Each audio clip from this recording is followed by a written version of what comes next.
이따금 추천장 부탁을 받습니다.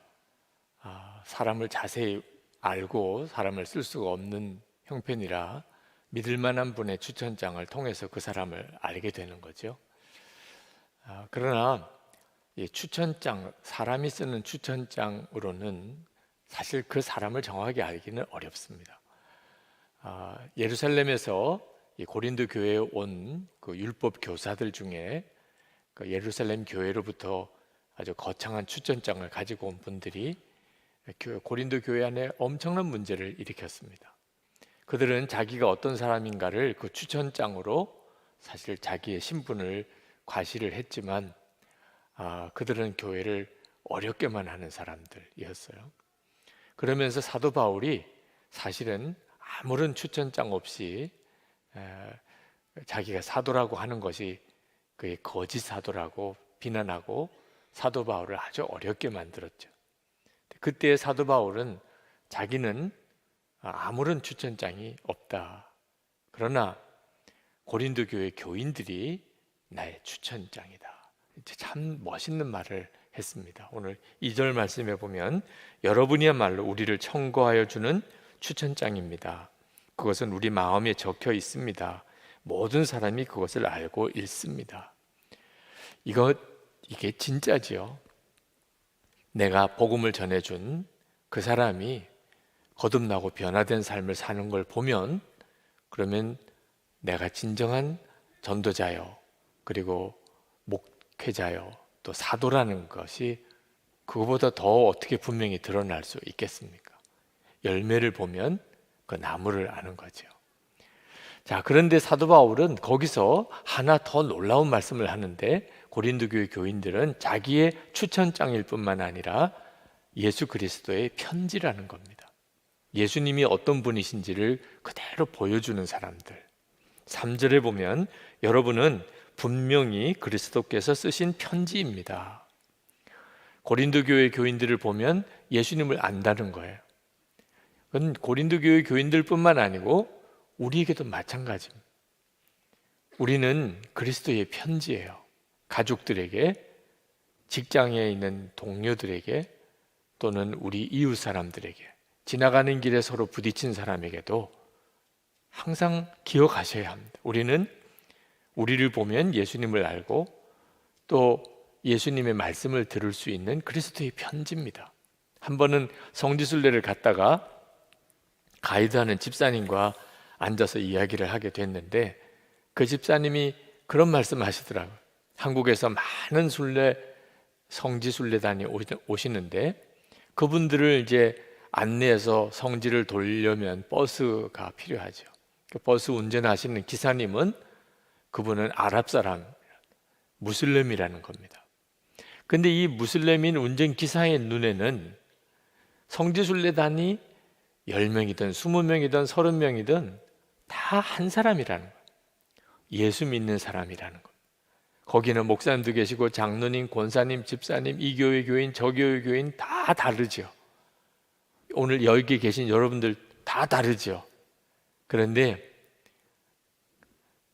이 세상 사람의 눈에 보기에는 우리는 다 한 사람입니다. 예수 믿는 사람. 그 무슬림 운전기사는 우리 성지순례단이 하는 모든 행동을 보면서 예수님을 본다는 거예요. 그 가이드 분이 하시는 이야기를 쭉 들으면서 그런 말을 하고 싶어 하시는 것 같아요. 성지순례단을 안내하면서 겪으신 여러 가지 많은 마음 상하는 일들. 저렇게 행동하면 안 되는데. 이 무슬림인 이 관광버스 기사가 다 보고 있는데 그런 안타까움이 아마 많으셨던 것 같습니다. 여러분, 우리는 세상 사람들 앞에서 그리스도의 편지입니다. 그들은 우리를 보고 예수님을 아는 거예요. 복음 전하기가 가장 어려운 곳이 가정이고 직장이라고 하는 이유가 우리 자신이 너무나 분명하게 드러났기 때문입니다. 그러니 삶을 똑바로 살지 못하면 전도 못하는 거죠. 그렇지만 반대로 이야기하면 가정과 직장이 가장 강력한 전도의 장이 될 수 있는 겁니다. 우리가 그리스도의 편지만 되면 그러면 삶으로 증거되었는데 이보다 더 놀라운 복음이 어디 있겠어요? 성경에 보면 하나님의 말씀이 기록된 것이 이 성경책만 아닙니다. 7군데가 있어요. 하나님의 말씀이 기록된 곳이. 첫 번째가 시편 19편 1절에 보면 하늘 궁창이 하나님의 말씀을 기록하고 있다고 그랬습니다. 여러분이 이 우주를 알면 알수록 하나님은 계시구나. 이 엄청난 우주를 보고서도 하나님의 존재를 믿지 않는 게 더 이상하죠. 두 번째는 사람의 양심이 기록되었다고 그래서 로마서 2장 15절에. 그래서 사람과 동물이 다른 겁니다. 어떤 사람도 그 속에는 양심이라는 게 있어요. 이것이 하나님의 말씀의 흔적입니다. 세 번째는 십계명 돌판에 기록하셨어요. 출애굽기 24장에 십계명 돌판에다가 하나님의 말씀을 기록하셨습니다. 네 번째는 이렇게 책으로, 성경책으로 하나님의 말씀을 기록하셨습니다. 다섯 번째는 예수 그리스도 그분이 하나님의 말씀이세요. 말씀이 육신이 되어 세상에 오셨다고 그랬죠. 여섯 번째는 성도의 마음에 기록되어 있어요. 그게 바로 성령이십니다. 우리 안에 오신 성령이 하나님의 말씀이세요. 그러므로 우리는 꼭 성경을 읽어야만 하나님의 음성을 듣는 게 아닙니다.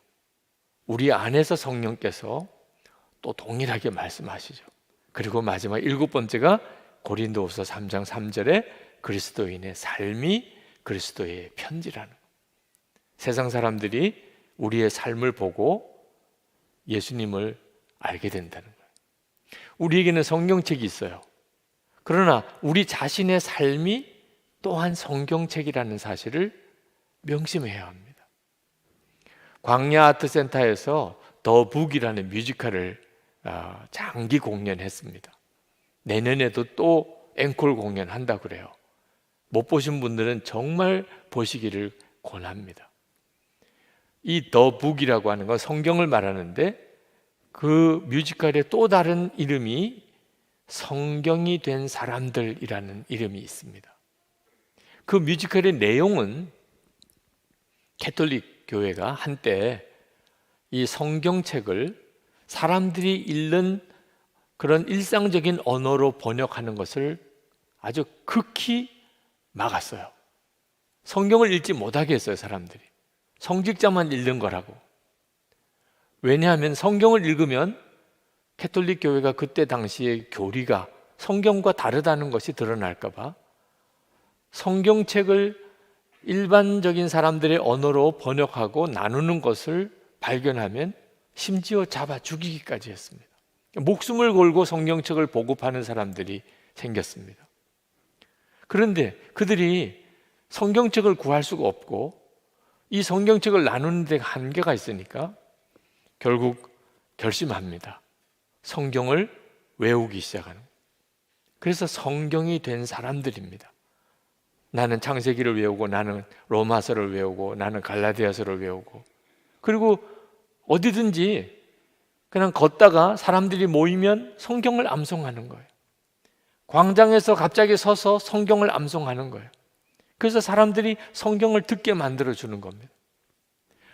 그 뮤지컬을 보면서 얼마나 마음이 뜨거워지고 간절해졌는지 저렇게 해서 우리에게 온 성경인데 그렇게 성경을 소홀히 여겼구나.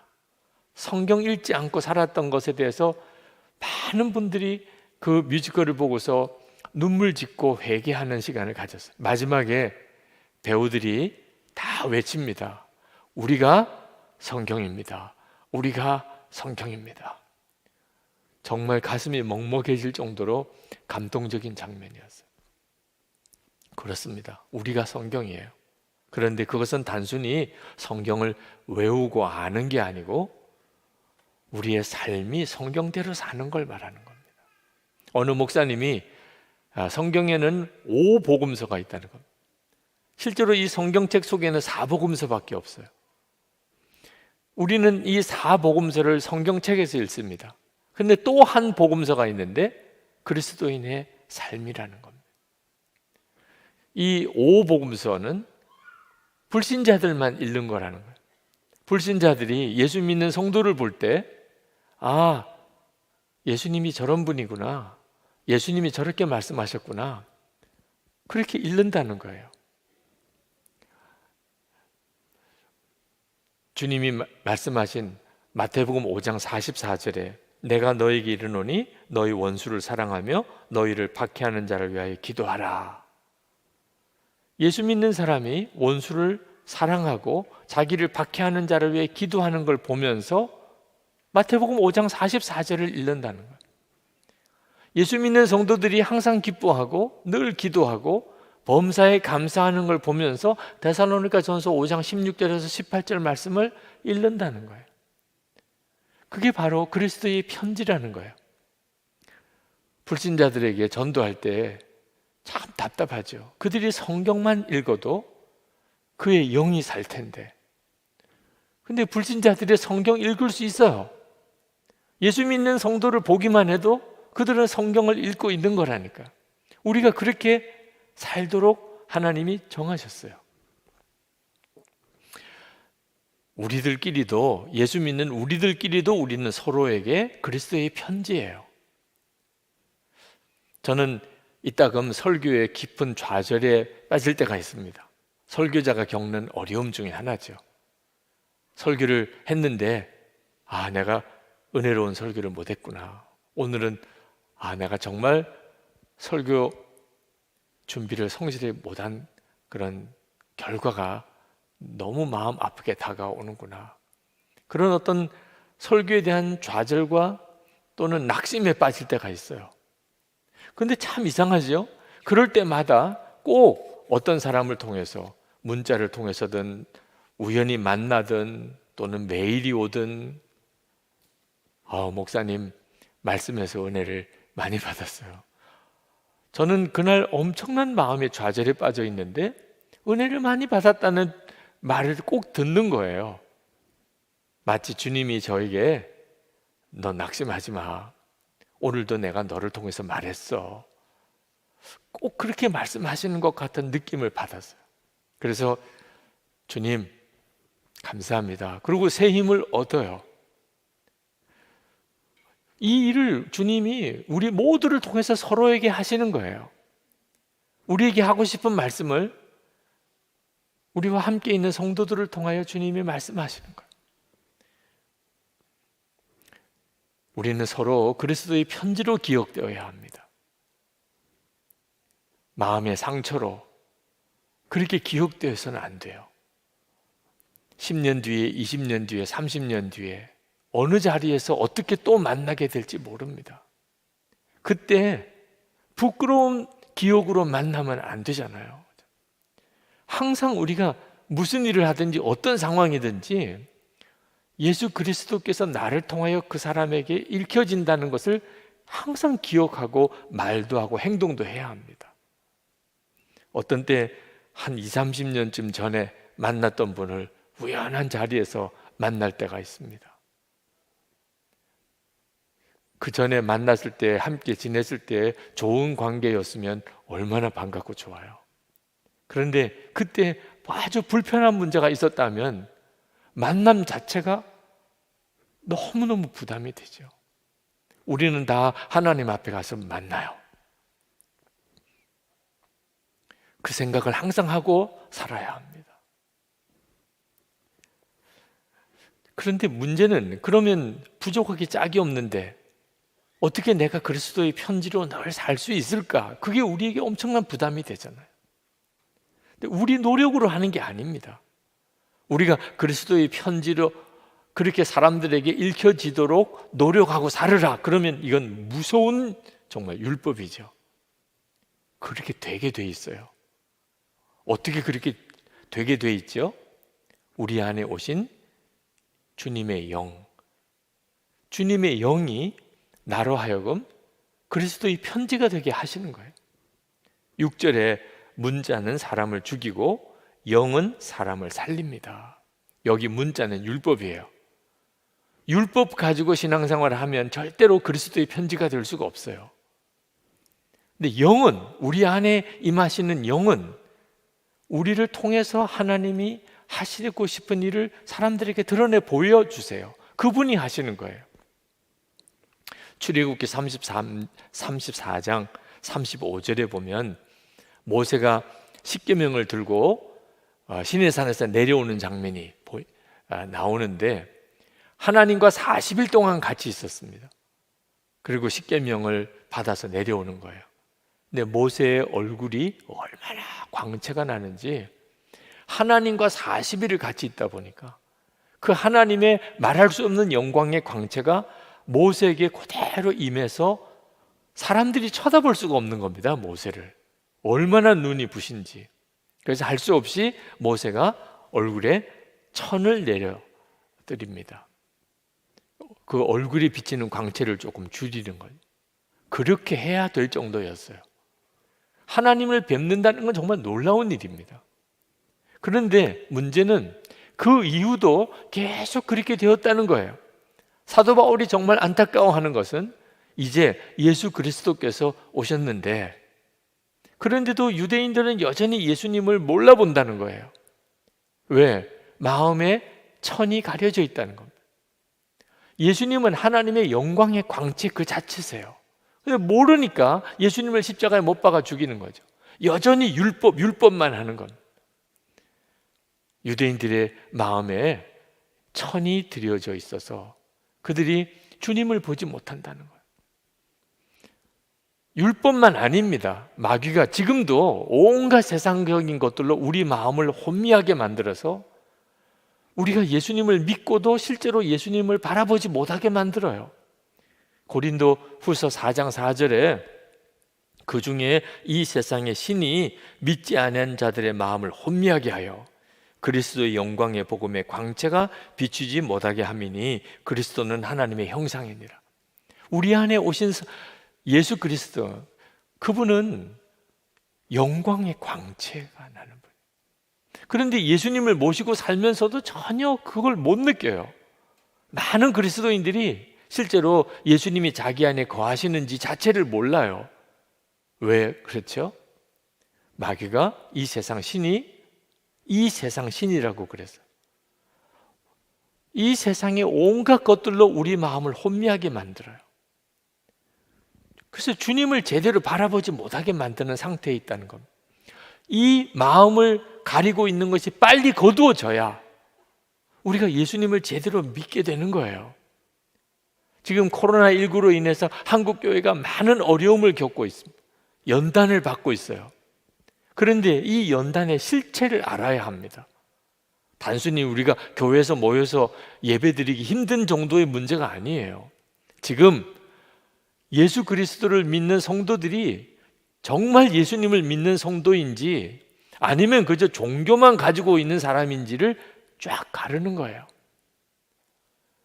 예수 그리스도 그분을 바라보는 눈이 뜨여서 그 예수 그리스도의 복음의 영광의 광채를 정말 바라보는 사람,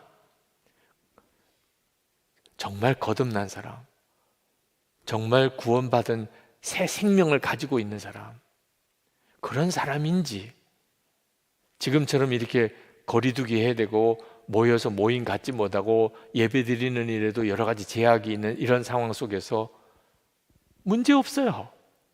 내 안에 예수님이 계신 거 정말 아는 사람, 오히려 예수님과 함께하는 시간이 더 많아졌어요. 믿음이 좋아지는 사람들이 많아요. 지금 예배에 눈이 뜨이고 기도를 더 깊이 하게 되고 말씀을 더 많이 보게 되고 주님과 동행하는 삶을 살고 고난도 두렵지 않는 그런 영적인 성장이 있는 성도들이 많아요. 코로나19 때문에.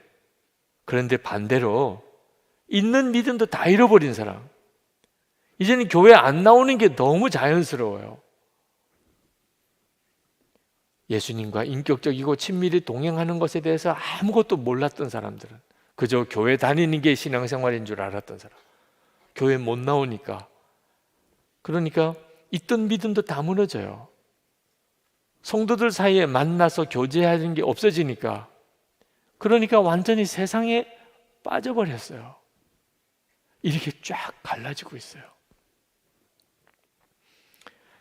지금이 정말 중요한 때인 것을 알아야 돼요. 그러면 어떻게 우리 마음을 덮고 있는 이 베일이 걷어지고 우리가 정말 주님을 바라볼 수 있을까요? 16절 말씀에 보면 사람이 주님께로 돌아서면 그 너울은 벗겨집니다. 사람이 주님께로 돌아서면, 그래서 24시간 주님을 바라보자고 그렇게 권해드리는 거예요. 우리는 예수님이 눈에 보이는 분이 아니시니까 계속 잊어버려요. 우리 안에 분명히 거하시는데도 계속 주님 잊어버리고 사는. 그래서 항상 주님을 기억하시라. 그렇게 꾸준히 살기 위해서 매일 일기를 한번 써보시라. 그렇게 권해드리는 거예요. 그러면 반드시 여러분이 주님을 만나게 돼요. 여러분의 마음을 가리고 있던 것들이 벗어지고, 주님은 정말 살아계신 주님이고 여러분 안에 역사하시고 여러분에게 말씀하시고 여러분을 인도하시는 것을 여러분이 분명하게 체험하게 돼요. 우리가 지금 만나는 예수님은 복음서에 나오는 제자들과 함께 이렇게 함께 먹고 함께 지내던 그 예수님은 아니에요. 그렇지만 분명히 영으로 우리 안에 거하셨어요. 같은 분이세요. 17절 말씀에 주님은 영이십니다. 주님의 영이 계신 곳에는 자유가 있습니다.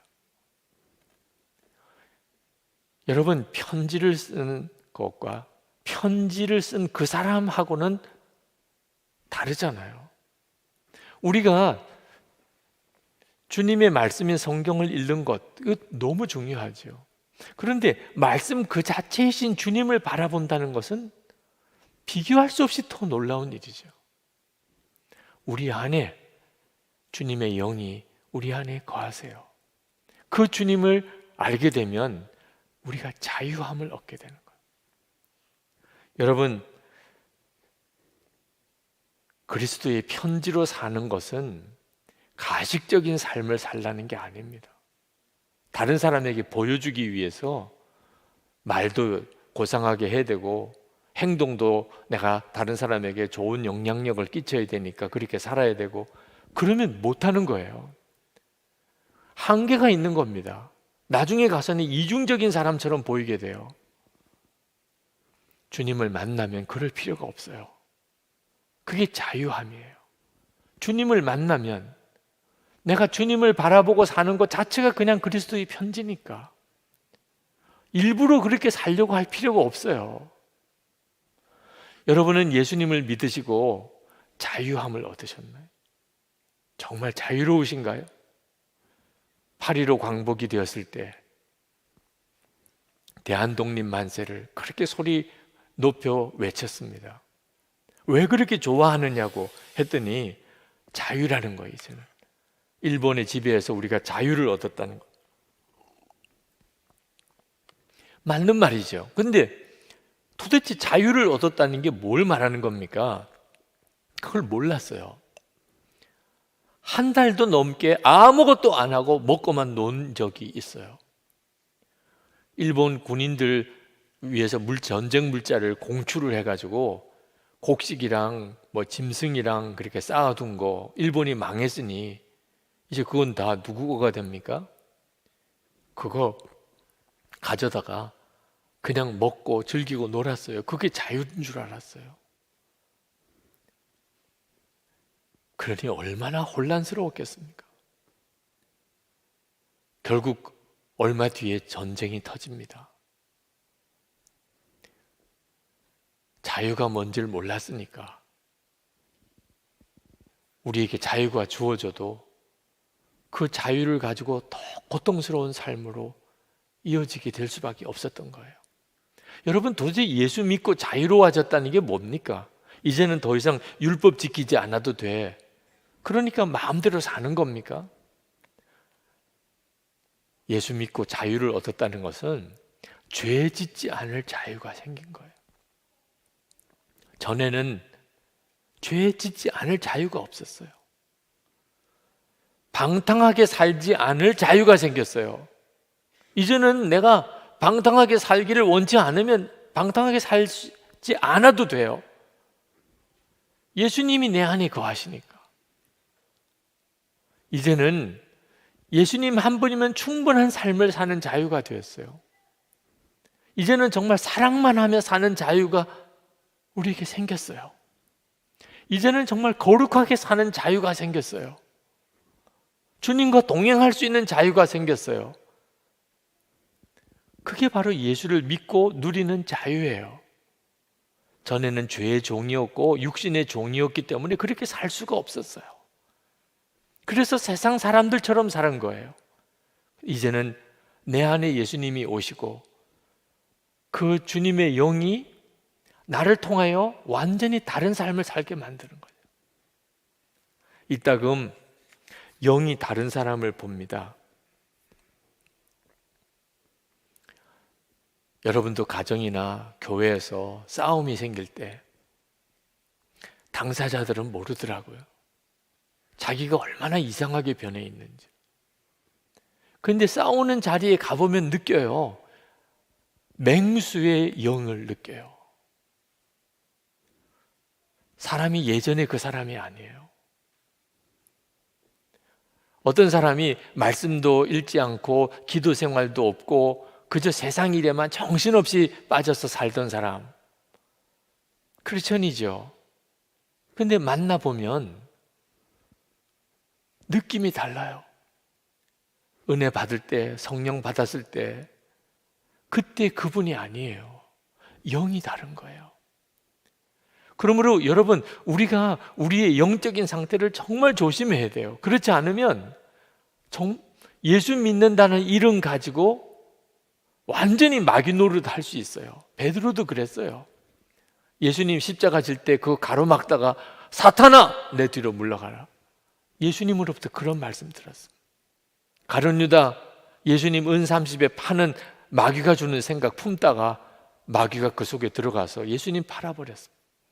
아나니아와 삽비라 땅 팔아서 헌금하다가 거짓말로 그거 다 이 모든 땅 판 돈 다라고 거짓말하는 바람 베드로가 내 안에 어찌 사탄이 가득하냐 그런 책망을 듣고 죽어나갔습니다.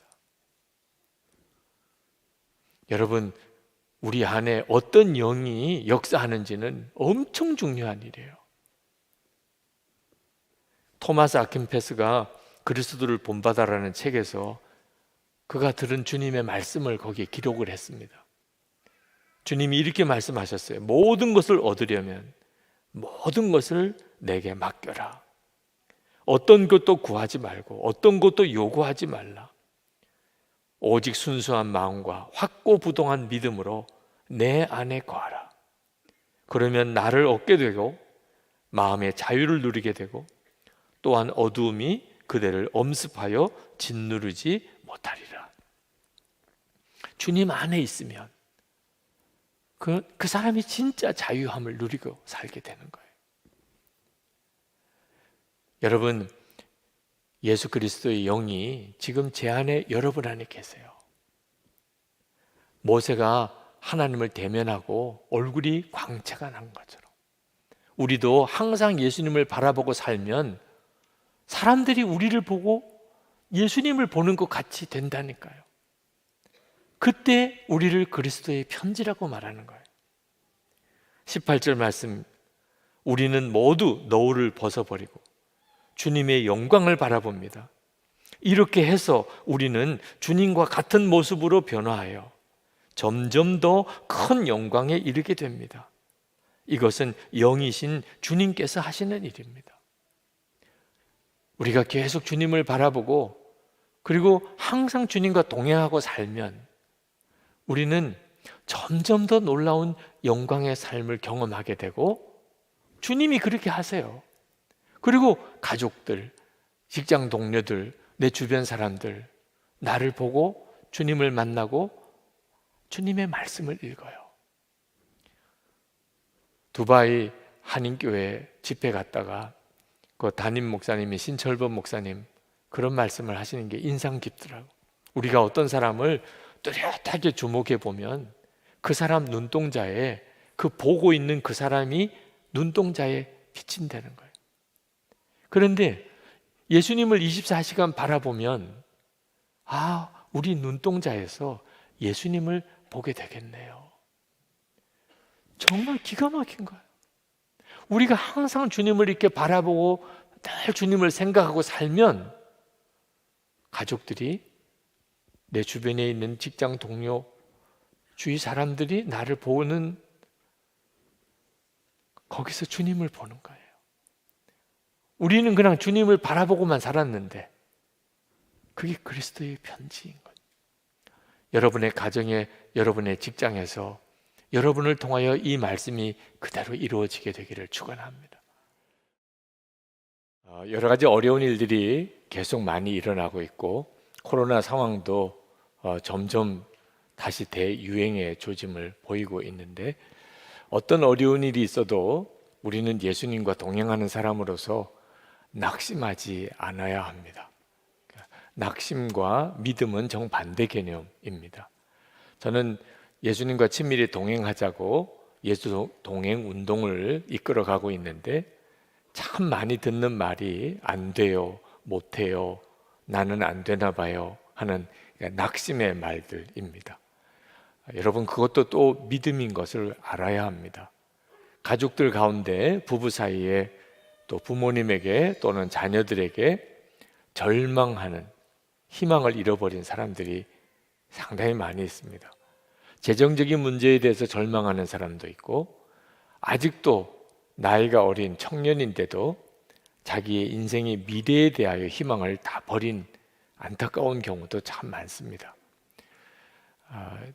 여러분, 이 낙심이라는 것이 굉장히 무서운 겁니다. 키에르케고르라는 철학자는 죽음에 이르는 병이다, 절망을 죽음에 이르는 병이라고 말했고, 단테의 신곡에 보면 그 지옥 입구에 글이 붙여져 있기를, 이곳에 들어가는 자는 모든 희망을 다 버리라 라는 글귀가 있다고 그렇게 쓰고 있습니다. 그러므로 마귀가 우리에게 원하는 것이 바로 낙심하는 겁니다. 절망하는 것, 영적인 힘이 있는 겁니다. 합리적인 이유가 있어서 내가 절망한 게 아니고, 마귀가 우리로 하여금 절망하게 해서 우리를 파멸로 이끌어 들어가고 있는 겁니다. 믿음은 정반대입니다. 낙심하기로 따지면 사도 바울만큼 낙심할 일이 있는 사람이 있을까 싶습니다. 그가 개척한 고린도 교회로부터 말할 수 없는 시험을 당했습니다. 교회가 싸움이 되어 갈라지고 온갖 시험거리들이 일어나고, 심지어 자기를 거짓 사도라고 매도하고 공격하는 일까지 있었습니다. 교회를 개척하고 전도하는 일이 얼마나 힘든지 죽을 고비를 수도 없이 넘기고 몸에 질병도 있었습니다. 그러니 낙심할 만하잖아요.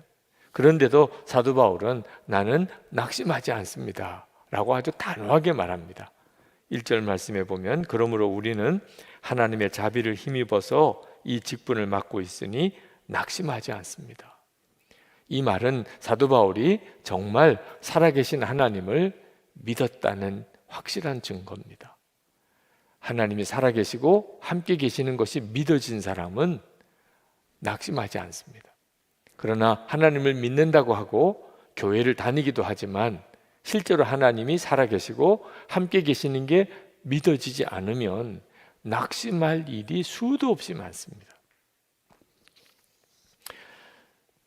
사도 바울이 정말 하나님을 살아계신 하나님으로 믿었다는 증거는 하나님 앞에서 자기가 부끄러움이 없다고 고백하는 것에서 우리가 알 수 있습니다. 2절에 보면, 우리는 부끄러워서 드러내지 못할 일들을 배격하였습니다.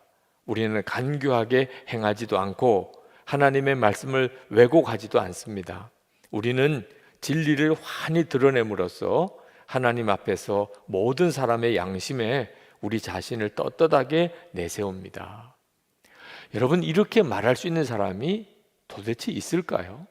하나님 앞에서 부끄러움 없다, 모든 사람의 양심에 우리 자신을 떳떳하게 내세울 거다. 세상에 그렇게 말할 수 있는 사람이 누가 있겠습니까? 오직 한 경우만 있습니다. 예수님께서 정말 나와 함께 계시는 것이 진짜 믿어지는 사람.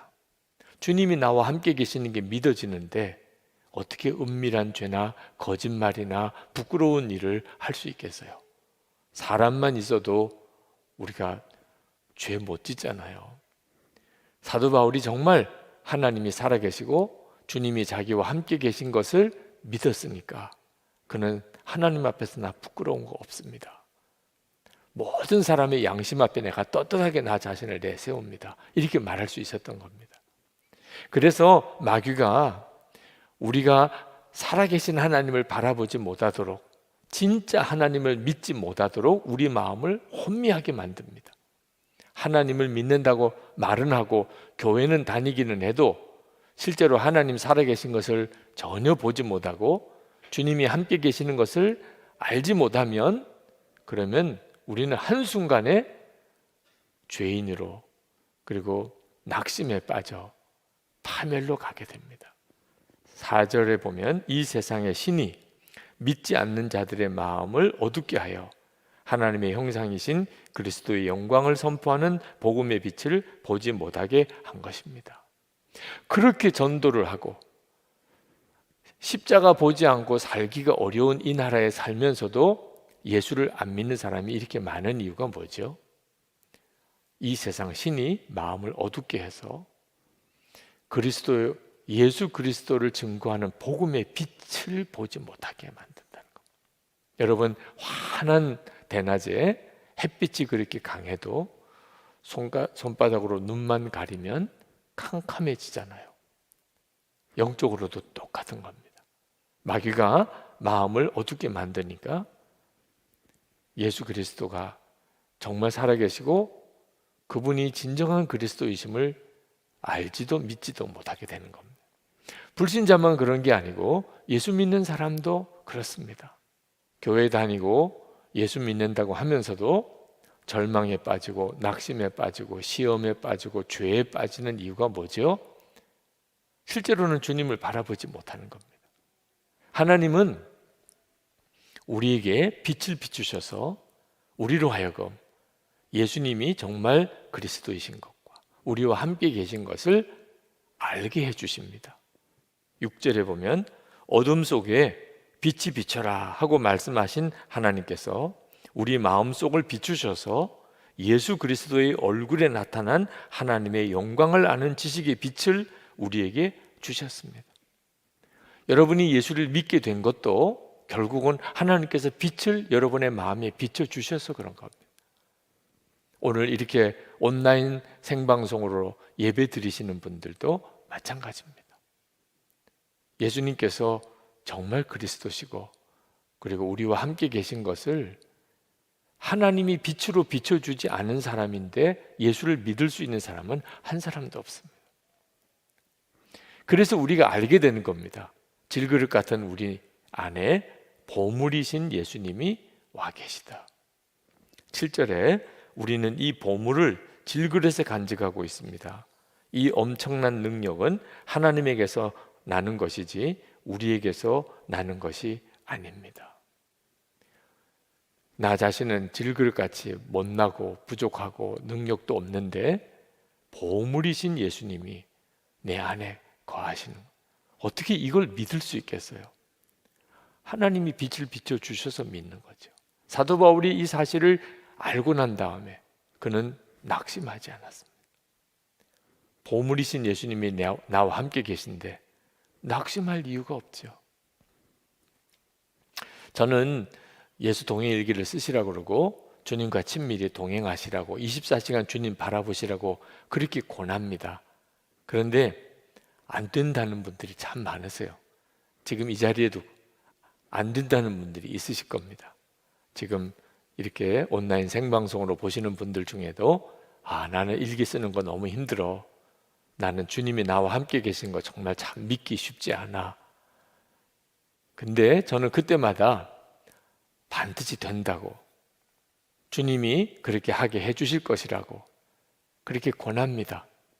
이유는 저 자신이 그런 은혜를 분명히 받았기 때문에 그렇습니다. 저는 때때로 저 자신이 참 무능하다, 능력도 없다, 그런 생각할 때가 많습니다. 어떤 분이 그런 이야기를 하시더라고요. 목사님은 카리스마가 전혀 없는데 어떻게 그렇게 유명하세요? 저도 궁금해요. 저도 정말 궁금해요. 몇 주 전에 중국 동포 한 분이 한국으로 이주해 오시게 됐다면서 우리 교회를 찾아오셨어요. 여러분이 선한목자교회 가서 유기성 목사님 설교를 한번 들어보라 그래서 일부러 아주 멀리 사시는 분인데 찾아오셨더라고요. 예배 끝나고 저를 만나러 나오셨어요. 나오시면서 하시는 이야기가 하도 많은 분들이 가서 설교 들어보라고 해서 왔는데 설교를 들어보니까 목사님에게는 성령의 능력이 없는 것 같다. 그래서 성령의 능력이 있으신 목사님이 계신 교회를 좀 소개해 달라는 거예요. 너무 해맑게 아주 순진하게 말씀하셔서 기분도 안 나쁘더라고요. 그래서 같이 찾아보자고, 그런 분이 어디 계신지 우리 한번 같이 찾아보자고 그렇게 말씀을 드렸어요. 실제로 정말 나는 정말 능력도 없구나, 말에 재주도 없고, 그런데 어떻게 매주일 이렇게 설교를 하며 또 이걸 설교 방송으로 내보내며 또 예수 동행 운동을 또 이렇게 할 수 있는 건지, 하나님 정말 제가 해도 되는 건지 그렇게 하나님께 기도했던 적이 많았습니다. 그때 하나님께서 저에게 주신 답이, 너는 그것을 내가 하는 줄 아느냐? 내가 너를 통해서 할 뿐이야. 너는 오직 내가 전하라고 하는 말을 전하는 것이 내가 할 전부야. 사람을 너에게로 모으려고 하지 말고 나에게로 향하게 해야 한다. 주님의 말씀이 저에게 완전한 답이 되었어요. 제가 능력이 없고 질그릇 같은 것이 오히려 감사했어요. 그러니까 사람이 저에게 주목하지 않고 예수님에게 주목하게 되잖아요. 여러분 자신이 무능하다, 능력이 없다, 재주가 없다, 사실 문제가 되지 않습니다. 예수님이 여러분 안에 계시지 않다면 그건 다 문제지요. 근데 보물이신 예수님이 여러분 안에 계신데 여러분 자신이 질그릇 같은 게 뭐가 문제입니까? 8절 9절에 보면 사도 바울이 복음 전하며 겪었던 일들을 이렇게 네 가지로 표현했습니다. 사방으로 죄어들어도, 답답한 일을 당해도, 박해를 당해도, 거꾸로 뜨림을 당해도 얼마나 어렵게 살았습니까? 그런데 사도 바울은 움츠러들지 않으며 낙심하지 않으며 버림받지 않으며 망하지 않습니다 라고 고백했어요. 이유는 자기 안에 계신 예수님 때문입니다. 사도 바울이 참 위대한 사도예요. 그러나 사도 바울 자신이 위대해서 그렇습니까? 그렇지 않습니다. 사도 바울은 하나님 앞에 드렸던 고백이 갈라디아서 2장 20절에 이제는 내가 사는 것이 아니요 내 안에 그리스도께서 사시는 것이라 였어요. 그게 무슨 위대한 사람입니까? 이제는 내가 산 것이 아니요 내 안에 그리스도께서 사시는 것이라. 그리고 오늘 여기 10절 11절에 똑같은 고백을 하고 있어요.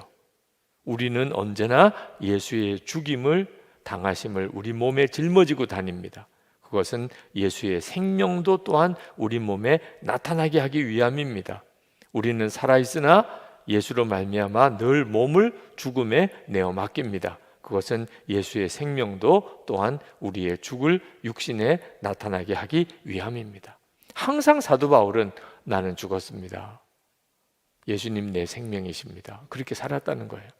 그랬더니 어떤 간증이 나오는가? 로마서 15장 17절 18절에 보면 내가 그리스도 예수 안에서 하나님의 일에 대하여 자랑하는 것이 있거니와 그리스도께서 이방인들을 순종하게 하기 위하여 나를 통하여 역사하신 것 외에는 내가 감히 말하지 아니하노라.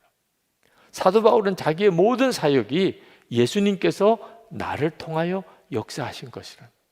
이거 얼마나 놀라워요. 그런데 사도 바울만 그런 게 아니고 저도 여러분도 똑같은 은혜를 받은 겁니다. 저도 힘들고 어려울 때가 만만치 않게 많습니다. 그때마다 하나님께 드리는 고백이 나는 죽었습니다. 유기성은 죽었습니다. 그 고백밖에 없어요. 그러면 반드시 주님의 역사가 나타나더라고요. 예수님이 저와 함께 계신 너무나 확실한 증거죠. 우리가 할 일은 예수님께서 정말 내 안에 계시니 이제는 질그릇 같은 나는 십자가에 주님과 함께 죽었고, 그러면 주님은 나를 통해 역사하신다. 이 사실을 진짜 믿고 고백하며 사는 겁니다. 13절 말씀에 성경에 기록하기를 나는 믿었다, 그러므로 나는 말하였다 하였습니다. 우리는 그와 똑같은 믿음의 영을 가지고 있으므로 우리도 믿으며 그러므로 말합니다. 우리가 할 수 있는 일은 믿는 거예요. 정말 예수님 내 안에 계시고 그분은 보물이시고, 그러니 내가 질그릇 같아도 상관이 없어요. 우리가 이 사실을 진짜 믿고 고백하고 살면 하나님의 은혜가 점점 더 많은 사람에게 퍼져서 감사하는 마음이 넘치게 하고 하나님께 영광을 돌리게 됩니다. 할렐루야. 이게 사도 바울이었고 동일하게 우리들의 삶입니다. 우리는 이따금 어려운, 이따금 약한 사람이 아닙니다. 우리는 항상 약해요. 여러분, 이 사실을 부끄럽게 생각하면 안 됩니다. 그 사실을 아는 것은 지혜로운 거예요. 그걸 모르니까 어리석게 사는 겁니다. 내가 항상 약하다, 보잘것없다, 그러니까 오직 하나님만 붙잡고 그리고 주님께만 맡기는 거예요. 내가 나 자신에게 믿을 게 아무것도 없으니까.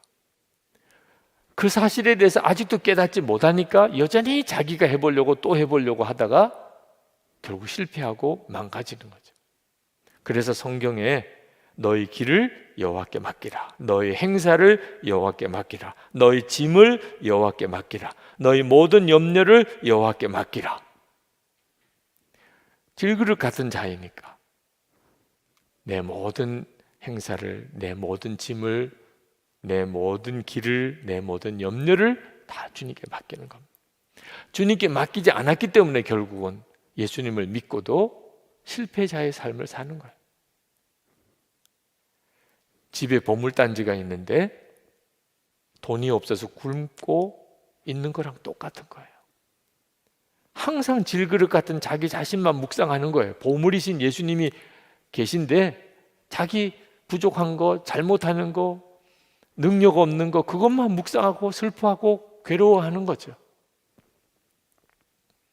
안타까운 것은 정말 놀라운 은혜를 받고도 보물이신 예수님 모시고 살면서도, 그러면서도 너무너무 불쌍하게, 비참하게, 또 무능력하게 그렇게 사는 거죠. 안소니 볼룸이라고 하는 사람이 주님의 임재는 너무나도 놀랍고 너무나 충격적이고 너무 기절할 만큼 놀랄 만한 도전이라고 했습니다. 그러면서 이런 표현을 쓰셨어요. 마치 호랑이 굴 속에 들어가는 것과 같다. 여러분, 지나다가 고양이, 길거리에 고양이를 보신다면 어떤 느낌이세요? 놀라고 충격받습니까? 그럼 고양이가 지나가는구나, 또는 아우 귀엽네, 그렇게 지나가죠. 근데 호랑이 굴 속에 들어가면 어떨까요? 이건 보통 일이 아니죠. 호랑이 굴 속에 들어. 제가 아프리카 코스타 때문에 남아공에 갔었다가 코스타가 끝나고 사자동물원으로 그 지역의 목사님이 안내해 주시더라고요. 근데 거기 갔더니 새끼 사자를 이렇게 만져볼 수 있도록 우리 안에 새끼 사자와 함께 있을 수 있는 체험 공간이 있더라고요. 그래서 거기 꼭 구경 가시라고 해서 들어가 봤습니다. 새끼 사자니까 뭐 얼마나 귀여웠겠어요. 처음에는 그렇게 생각했습니다. 근데 우리 안에 들어가서 새끼 사자를 보니까 귀여운 게 아니고 무섭더라고요. 큰 개만 해요. 새끼 사자인데, 새끼인데도. 송솔나무 집사님 코스타 강사로 같이 가셨는데 그 등을 보이는 바람에 그 새끼 사자한테 등이 물렸어요. 실제로 사진을 보는 거, 실제로 보는 거하고 다르더라. 여러분, 예수님 정말 그렇습니다. 여러분은 여러분 안에 계신 예수님, 그 예수님을 어떤 느낌으로 지금 받으세요? 호랑이를 만난 것 같으세요? 사자를 보는 것 같으세요? 그 정도쯤 되어야 비유가 될 거예요. 길거리에 고양이 보는 것처럼 여기시는 분들도 있어요. 예수님 내 안에 계시대. 너무 좋아. 길거리에 고양이 보는 정도예요. 예수님 내 안에 계시다. 그건 안소니 볼룸의 표현대로 말하면 호랑이 굴 속에 들어가는 것과 같아요. 이건 엄청난 일이에요. 제대로 된 믿음으로 반응해야 비로소 제대로 된 믿음의 역사가 일어나는 거예요. 여러분, 우리가 주님과 그렇게 정말 믿고 동행하게 되면 낙심, 나를 사로잡지 못합니다. 16절에 그러므로 우리는 낙심하지 않습니다. 이제 진짜 예수님을 믿게 됐다는 거죠. 우리 몸은 점점 나이가 들어서 약해져요. 그러나 우리 속사람은 날마다 새로워져요. 예수님과 온전하게 하나 되는 것이 속사람이에요. 고난을 당해도 이제는 슬프거나 두렵지가 않아요. 17절에 보면 사도 바울이 자기가 당한 고난, 우리가 당하는 고난을 일시적인 가벼운 고난이라 이런 표현을 했습니다. 말 그대로만 보면 사도 바울이 겪은 고난은 아주 그냥 작고 그리고 얼마든지 다 극복되어질 수 있는 것처럼 보입니다. 일시적으로 또 가벼운 고난이니까. 근데 실제로 사도 바울이 겪었던 고난이 그런 고난입니까? 사도 바울은 죽을 고비를 수도 없이 겪었고 매를 맞았고 감옥에 갇혔고 세상에 이런 어려움을 겪은 사람이 그걸 일시적인 가벼운 고난이라고 어떻게 말할 수 있나요? 그러나 이 말이 사실 틀린 말이 아닙니다. 사도 바울은 그는 보는 것만 본 사람이 아닙니다. 눈으로 보이는 것만 본 게 아니에요. 보이지 않는 하나님의 나라, 그리고 지금도 자기와 함께 계시는 예수 그리스도, 그것을 보고 나니까 지금 내가 겪는 고난과 앞으로 받을 상급을 비교해 보니까 이 고난은 너무 가볍고 일시적인 고난이더라는 거예요. 눈이 뜨이고 나면 다 다르게 느껴지는 거예요. 그러니 어떻게 고난으로 인하여 낙심할 수 있겠어요? 일시적이고 너무나 가벼운 고난인데 앞으로 받을 상급을 생각하면 이건 정말 아무것도 아닌데. 여러분 중에 목사님 말은 다 알아듣겠는데 실제로 그렇게 주님을 바라보는 눈이 뜨이게 해주셔야 하지 않겠습니까? 그런 분들이 있으실 거예요. 정말 예수님이 보물처럼 그렇게 느껴지고 믿어져야 되잖아요. R.A. 토레이 목사님에게 어느 여성도가 찾아와서 그런 고민을 이야기를 했습니다. 목사님, 저는 예수님을 뜨겁게 믿고 싶습니다. 그런데 이것이 잘 되지 않습니다. 부흥회에도 참석해보고 은혜 받으려고 애를 썼는데 은혜가 되지를 않습니다. 열심히 교회 생활을 해도 은혜가 없는데 어떻게 하면 좋겠습니까? 그래서 목사님이 그 여성도에게 물었습니다. 성도님은 어떻게 기도하십니까? 여러 가지 많은 기도를 하지요. 그렇게 하시면 안 됩니다. 정말 은혜를 사모한다면 이제는 한 가지만 분명한 기도를 하십시오. 하나님, 저에게 제가 어떤 사람인지를 보게 해주세요. 그 기도를 하세요. 그래서 그 여성도가 그때부터 하나님, 제가 어떤 사람인지를 보게 해주세요. 그리고는 며칠 뒤에 찾아와서 고백했어요. 하나님께 정말 그렇게 기도했더니 하나님께서 제가 얼마나 추하고 더러운지 머리끝에서부터 발끝까지 성한 곳이 없었습니다. 더러움과 시기, 질투, 거짓, 명예욕, 재물욕 등으로 너무 더럽고 추해서 고개를 들 수가 없습니다. 너무 창피해서 살 수가 없는데 어떻게 하면 좋겠습니까? 그랬더니 그 목사님께서 그러면 이제 기도를 어떻게 하면 십자가의 주님을 바라볼 수 있습니까? 나에게 십자가의 주님을 바라보게 해주세요. 그렇게 기도하라고 했습니다. 그리고 정말 그 성도는 간절히 기도를 했어요. 그리고 주님께서 그에게 응답하셨습니다.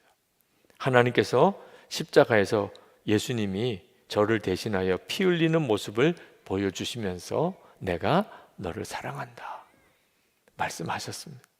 너무 기뻐하는 그녀에게 목사님은 또 말을 했습니다.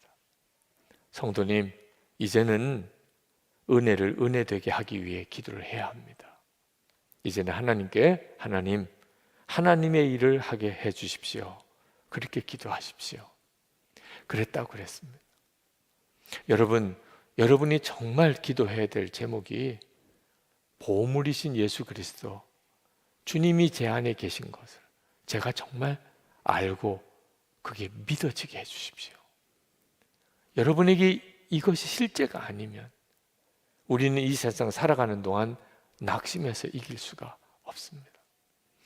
여러분 안에 예수님이 정말 살아계신 주님으로 그분이 보물이신 것이 진짜 눈이 뜨이게 되면서부터 여러분을 좌절시키고 낙심시킬 일은 아무것도 없습니다.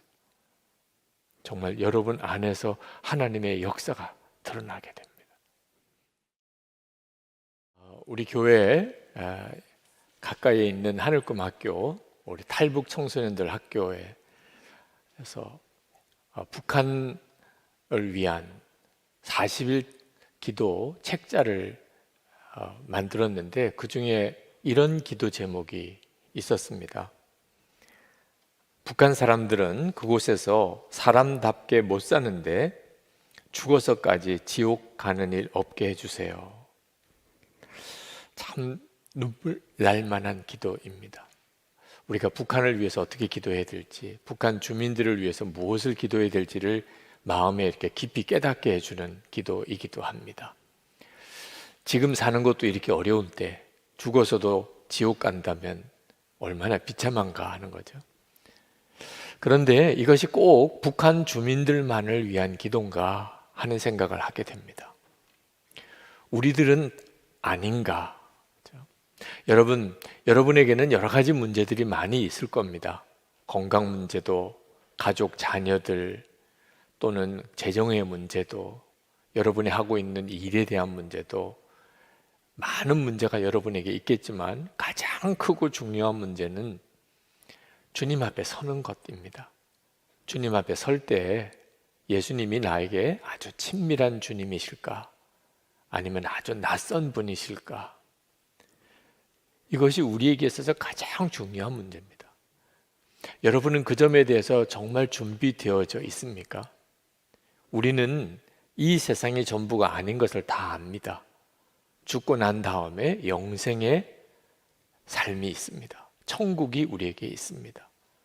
1절에 이렇게 말씀합니다. 하늘에 있는 영원한 집이 우리에게 있는 줄 압니다. 아니, 죽어봐야 알지 그걸 우리가 어떻게 압니까? 라고 질문할 분도 있을 겁니다. 그렇습니다. 죽고 나면 다 알게 됩니다. 천국이 있고 지옥이 있구나. 문제는 죽고 난 다음에 알면 무슨 소용이 있느냐 하는 겁니다. 지옥에 가게 되었는데 천국에 갈 준비를 하지 않았습니다. 그래서 지옥에 가게 되었습니다. 지옥이 있는 걸 알았습니다. 무슨 소용이 있다는 겁니까? 그러므로 하나님께서 우리가 죽기 전에 우리가 천국에 갈 자로 준비되어지도록 우리에게 복음을 주신 겁니다. 예수님을 믿는 은혜가 지금은 사람들에게 그렇게 귀해 보이지 않지만 누구나 다 죽음을 맞이합니다. 그때 가서 압니다. 예수 믿은 것이 가장 큰 복이구나.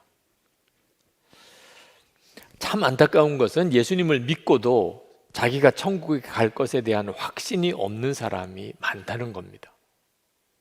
아마 여러분 중에도 있을 거고 지금 온라인으로 이 예배를 드리는 이들 중에도 있을 겁니다. 교회는 다니지만 예수를 믿었지만 내가 과연 정말 천국 갈 사람일까? 여러분, 막연하게 우리가 천국에 갈 것을 믿으라는 거 아닙니다. 죽고 난 다음에 가서 그 여부를 알게 되는 것도 아닙니다. 지금 너무나 분명하게 구분이 됩니다. 천국에 갈 사람과 그렇지 못할 사람. 우리 안에 오신 성령께서 그 보증입니다. 5절에 이런 일을 우리에게 이루어 주시고 그 보증으로 성령을 우리에게 주신 분은 하나님이십니다. 그러므로 여러분에게 있어서 가장 소중한 것은 여러분 안에 성령이 와 계시다는 것입니다. 여러분, 성령님을 모시고 사는 것을 절대로 작게 생각하거나 소홀히 여기면 안 됩니다. 여러분에게 있어서 그 어떤 것보다도 소중한 것입니다. 이 확신이 분명하니까 사도 바울은 환난을 당하고 핍박도 당했지만 그는 언제나 당당하다고, 담대하다고 그렇게 고백했습니다. 6절에 그러므로 우리는 언제나 마음이 든든합니다. 정말 대단한 일이죠. 내가 죽고 천국에 갈 것에 대한 너무나 분명한 확신이 있으니까 환난을 겪어도 심지어 그로 인해 내가 죽는다 하더라도 나는 마음이 든든합니다. 그러면 된 거죠. 사도 바울이 정말 원했던 것은 오래 사는 것이 아니고 빨리 죽어서 주님 앞에 가는 것이었습니다. 8절에 보면 우리는 차라리 몸을 떠나서 주님과 함께 살기를 바랍니다. 사도 바울이 원했던 것은 영원히 사는 것도 아니었습니다. 영생의 축복을 받았지만 그 핵심은 죽지 않고 영원히 사는 거 아닙니다. 주님과 함께 사는 것이었습니다. 진시황도 그가 죽지 않고 싶었잖아요. 우리가 예수 믿고 우리가 영생을 얻었고 또 천국의 삶을 사는 것은 단순히 죽지 않는 것 때문이 아닙니다. 영원히 사는 것 때문도 아닙니다. 주님과 함께 사는 것. 그게 사도 바울의 갈망이었습니다. 그래서 사도 바울은 죽기 전에라도 그는 예수님께서 기뻐하실 일을 위해서 살았습니다. 인생이, 삶이 완전히 달라진 거죠. 그는 죽고 난 다음에도 주님과 함께 살기를 원했지만 이미 예수님을 영접했으니 여기서부터 예수님을 기쁘시게 하는 일을 위해서만 살았습니다. 9절에 보면 그러므로 우리가 몸 안에 머물든지 몸을 떠나서 있든지 우리가 바라는 것은 주님을 기쁘게 해드리는 사람이 되는 것입니다. 여러분이 천국에 갈 사람인지 아닌지는 여기서 구분이 되는 겁니다. 여러분 안에 성령이 와 계시고 예수님이 기뻐하시는 일만 하고 싶은 것, 그 사람은 천국에 갈 확증이 있는 사람입니다. 구원의 확신이 없는 사람보다 더 안타깝고 심지어 무섭기까지 하는 것이 뭐냐면 자기는 천국에 갈 거라고 믿으면서 실제로 영생을 얻은 자의 삶의 증거가 없는 사람입니다. 그런 사람도 교회 안에 많습니다. 자기는 예수를 믿었으니까 반드시 천국에 갈 거라고 확신한대요. 그건 귀한 일입니다. 그런 믿음은. 그런데 삶이 영생을 소유한 사람의 삶이 아닙니다. 사도 바울은 10절에서 우리는 모두 그리스도의 심판대 앞에 나타나야 합니다 라고 말했습니다. 우리가 죽고 나면 우리 모두는 그리스도의 심판대 앞에 섭니다. 거기서 우리가 세상에 사는 동안 선하게 살았는지 악하게 살았는지 우리가 몸으로 살았던 우리의 모든 삶이 다 드러납니다. 이 점을 정말 아느냐 하는 겁니다. 그러므로 영생을 소유한 자답게 살지 못한 사람은 그가 스스로 아무리 구원의 확신을 가졌다고 하더라도 그는 천국에 못 갑니다. 예수님께서 말씀하셨습니다. 마태복음 7장 21절에 나더러 주여 주여 하는 자마다 다 천국에 들어갈 것이 아니요 다만 하늘에 계신 내 아버지의 뜻대로 행하는 자라야 들어가리라. 그렇게 말씀하셨습니다. 저는 어릴 때 큰 교회 담임 목사님 정도쯤이면 그 사람은 100% 천국 가는 사람 아니겠는가 그렇게 생각했습니다.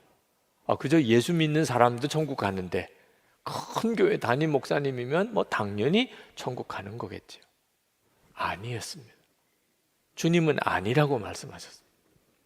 마태복음 7장 22절 23절에 그날에 많은 사람이 나더러 이르되 주여 주여 우리가 주의 이름으로 선지자 노릇하며 주의 이름으로 귀신을 쫓아내며 주의 이름으로 많은 권능을 행하지 아니하였나이까 하리니 그때에 내가 그들에게 밝히 말하되 내가 너를 도무지 알지 못하니 불법을 행하는 자들아 내게서 떠나가라 하리라.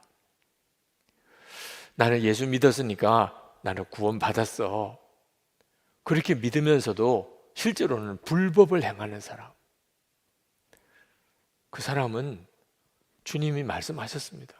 주님 앞에 서면 내가 너를 도무지 알지 못한, 그가 아무리 세상에서 주의 이름으로 기가 막힌 일을, 큰 일을 했다 하더라도 주님은 모른다는 거예요.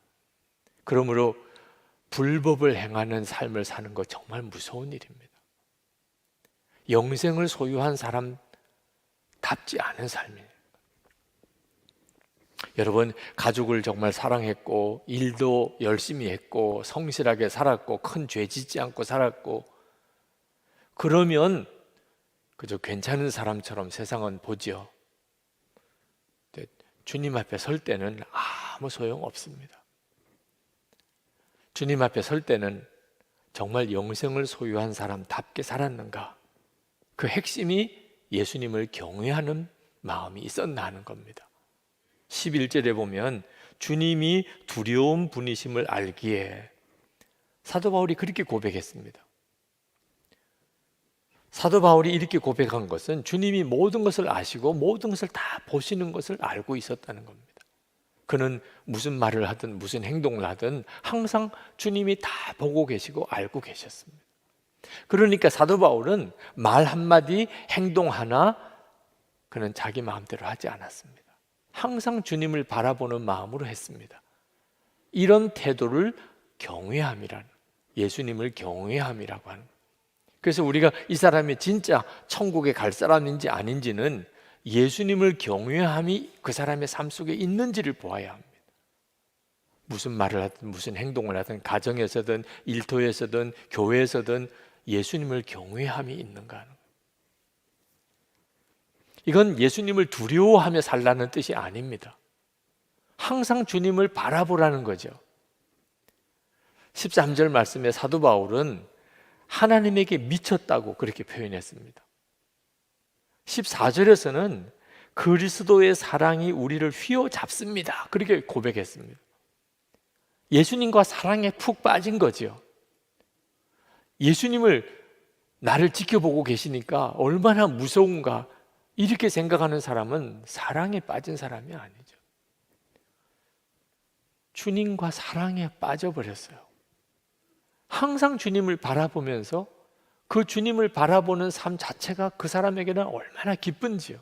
그래서 15절에서는 이제는 더 이상 내가 나를 위해서 살지 않고 나를 지옥에서 천국으로 구원하시려고 십자가에 죽으셨다가 부활하신 예수님을 위해서 삽니다.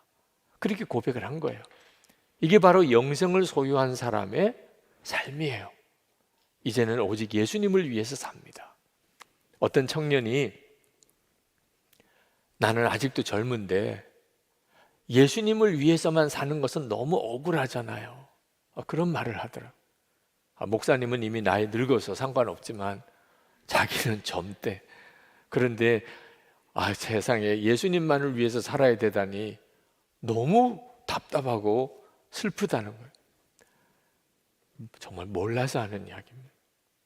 여러분, 우리 교회만 해도요, 교회 위해서 일하고 싶다고 아무나 허락하는 거 아닙니다. 이력서도 받고 심사도 하고 인터뷰도 하고 그래요. 여러분도 누가 여러분을 위해서 살겠다고 하면 오히려 겁부터 날 거예요. 내 마음에 드는 사람이면 모르지만 그렇지 않은 사람은 얼마나 부담됩니까? 하물며 예수님을 위해서 사는 게 얼마나 복인가요? 하나님의 사랑을 받는 것도 복이죠. 그러나 하나님을 위해서 사는 것은 비교할 수 없이 큰 복입니다. 여러분이 그 진짜를 알게 되는 것, 그게 바로 영생을 얻은 자의 특징입니다. 하나님을 위해서 사는 게 진짜 복이지. 이것은 죽고 난 다음에 그렇게 사는 거 아니고 예수님을 영접하는 그 순간부터 사람은 그렇게 변합니다. 그래서 17절에 누구든지 그리스도 안에 있으면 그는 새로운 피조물입니다. 옛것은 지나갔습니다. 보십시오. 새 것이 되었습니다. 영생을 소유하는 즉시 사람은 완전히 새 사람이 됩니다. 삶이 완전히 달라지는 거예요. 여러분이 예수님을 믿고 영생을 소유한 증거가 있습니까? 새 피조물입니까?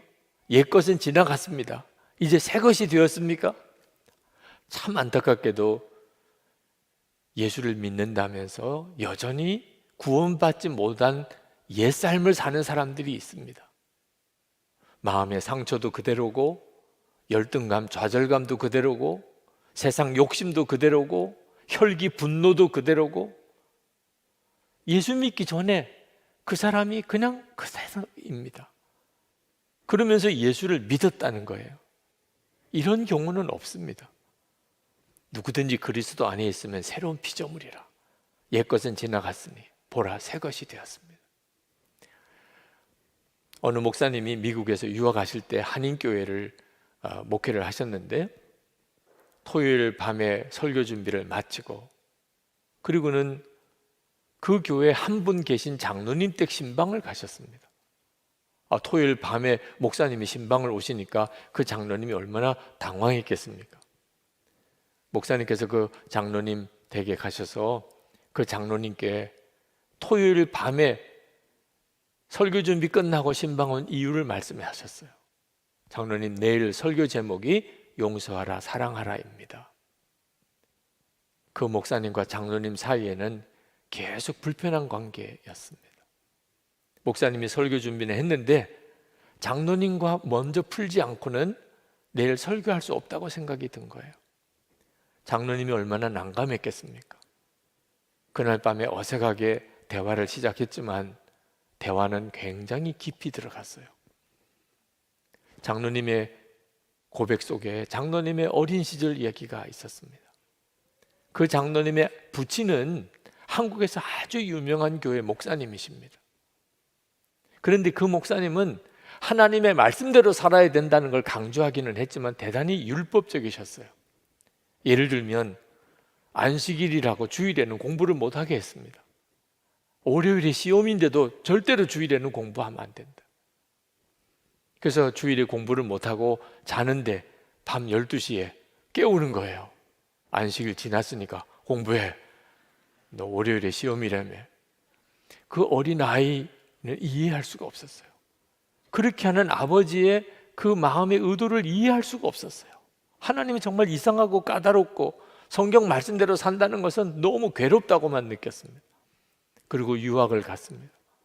그리고 미국에서 자리를 잡고 그리고는 거기서 교회를 다니고 장로까지 됐어요. 그런데 목사님이 뭐라고 하면 항상 반발부터 생기는 거예요. 그게 아무리 성경적인 거라고 해도 속에서는 무조건 싫은 거예요. 그러니 목사님과 장로님 사이가 좋을 리가 없죠. 그 이야기를 쭉 이야기하다가 왜 그 장로님이 그렇게 말하고 행동했는지를 목사님도 알게 되고 장로님도 자신이 이야기하면서 자기 마음을 비로소 깨닫게 됐어요. 아버지에게 반발심이 엉뚱하게 교회 목사님에게로 간 거죠. 그 목사님이 그 장로님의 부친이신 목사님을 대신해서 용서를 구했습니다.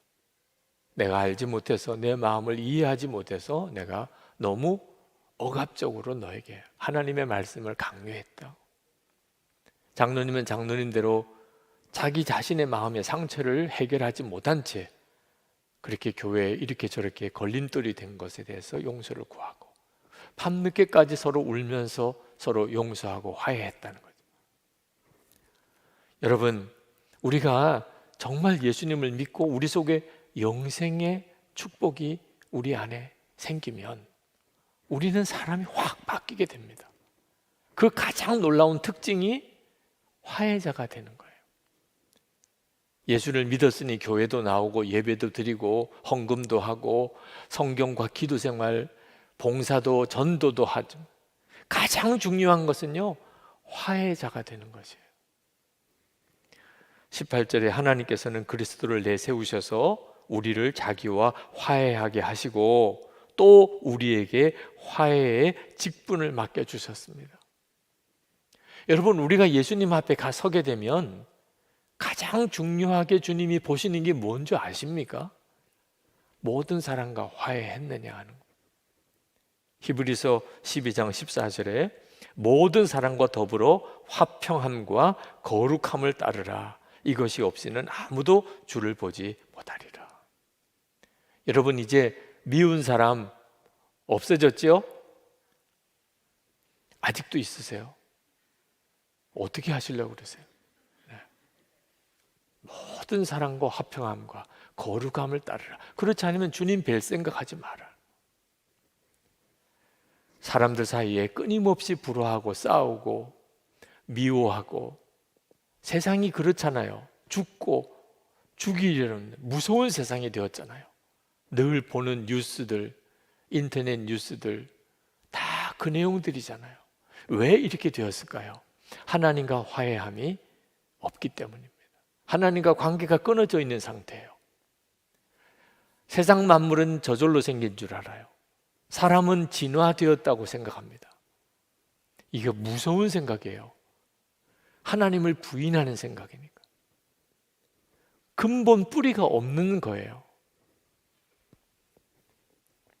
가치관도 다 무너지는 거고 인생의 의미 자체를 찾을 수가 없어요. 우리가 동물에서 진화된 존재래. 그러면 우리 인생은 그냥 무너지게 돼 있어요. 하나님을 부인한 정치체제, 이념이 공산주의예요. 아무리 그럴듯하게 포장을 해도 공산주의의 실상은 우리가 너무나 잘 알잖아요. 한 개인의 인생관도 마찬가지예요.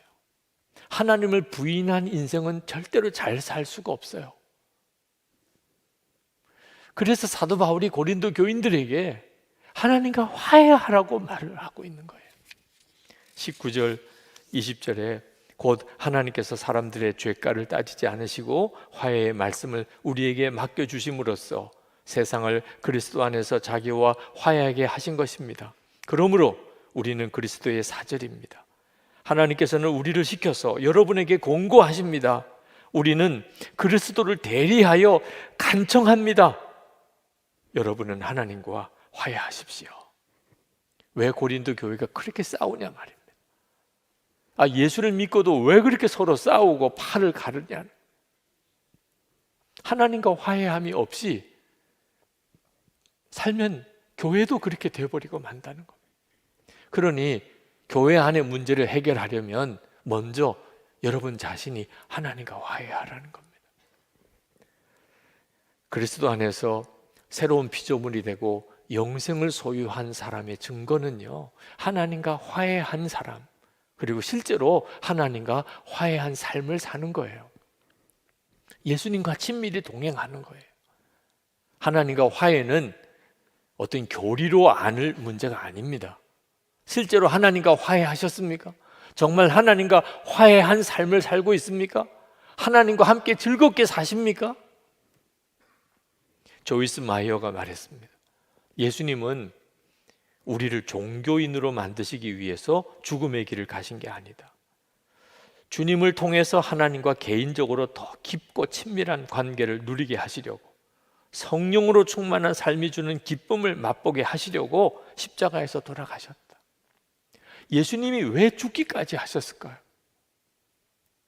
주님과 친밀히 동행하는 삶, 그 기쁨의 삶을 실제로 살게 하려고 그렇게 하신 것이에요.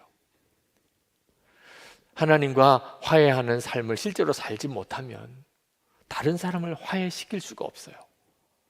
오히려 계속 분열시키고 서로 갈등하고 서로 싸우고 그렇게 살다가 완전히 삶이 다 지쳐버리는 거예요. 손영원 목사님은 전남 여수 애양원에서 나환자들을 목회했습니다. 사람들이 다 외면하고 버린 그 나환자들이 손영원 목사님의 교인들이었어요. 일제시대 때 신사참배 거부하고 감옥에 가서 얼마나 고초를 당했는지 모릅니다. 6.25 전쟁 때 공산당원에게 두 아들 총살 순교했습니다. 그런데 그 공산당원을 양자 삼아서 살려주었어요. 그런데 결국은 공산당의 손에 죽임을 당했습니다. 그분이 손양원 목사님이에요. 그런 분이 우리 한국 교회에 계셨다는 것 자체가 얼마나 큰 복인지 모릅니다. 하나님이 손양원 목사님을 아시는데 한국 교회를 버리실 수 있으실까? 그 생각하면 너무 감사해요. 홍정일 목사님, 손양원 목사님에 대한 이야기를 늘 많이 하시면서 사람이 말로 감동을 줄 수도 있긴 하지만 삶으로 다른 사람을 감동시키는 일은 진짜 어려운 일이라. 아시시의 프랜시스보다 캘커타의 테레사 수녀보다 손양원 목사님은 비교할 수 없이 귀한 삶을 사셨다. 맞아요. 그 손양원 목사님의 삶의 핵심이 화해자예요. 나환자와 일반 사람들을 화해하신, 전라도 경상도 그걸 화해하신 거예요. 자기 두 아들 죽인 공산당 청년 양자 삼았어요. 그런데 손양원 목사님은 특별한 사람이니까 그렇게 하신 걸까요? 성자시니까 그럴까요? 아닙니다. 손양원 목사님은 그저 단순히 예수님을 진짜 믿는 분이었다는 거예요.